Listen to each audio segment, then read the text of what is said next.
అలానే నేను Sridevi drama company ఒక ప్రోమో చూసినప్పుడు మీ మదర్ ఏదో అడిగితే కూడా నేను చేయలేకపోయినా ఆ టైంలో అని మీరు అది అంటూ ఏం ఉంటారు. లేదమ్మా, అక్కడే పక్కన మురుగుడు టెంపుల్ ఉంది, వడపళని అనే ఒక స్థలం. తీసుకెళ్ళు అని అడిగేవారు.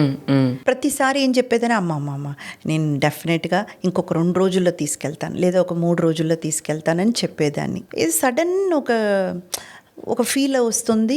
కార్డియాక్ రిలేటెడ్ ఇష్యూస్ కొంచెం ఎక్కువైపోయాయి. తర్వాత హాస్పిటల్స్కి వెళ్ళడం రావడం, అమ్మని చెకప్ తీసుకెళ్ళడం రావడం, మళ్ళీ అడ్మిట్ చేయడం.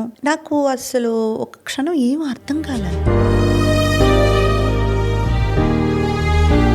ఒకరోజు సడన్గా ఎర్లీ మార్నింగ్ ఫోన్ వస్తుంది, లేదు త్వరగా రా అక్క, త్వరగా రా అని చెప్పేసి వెళితే ఆల్ ఆఫ్ సడన్గా రెస్పాండ్ అవ్వట్లేదు, ఆవిడ యూరినేట్ చేయట్లేదు, ఏవేవో ప్రాబ్లమ్స్ చెప్తున్నారు. నాకేం అర్థం కాలేదు.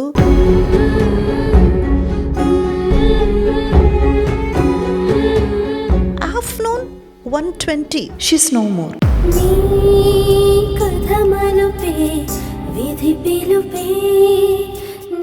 నాకు అసలు ఆ గిల్ట్ ఎలా ఉందంటే, మిడ్ నైట్లో కూడా లేచి కూర్చొని, అరే అడిగింది కదా అమ్మ, ఎన్నిసార్లు మనం మిస్ అయ్యాము.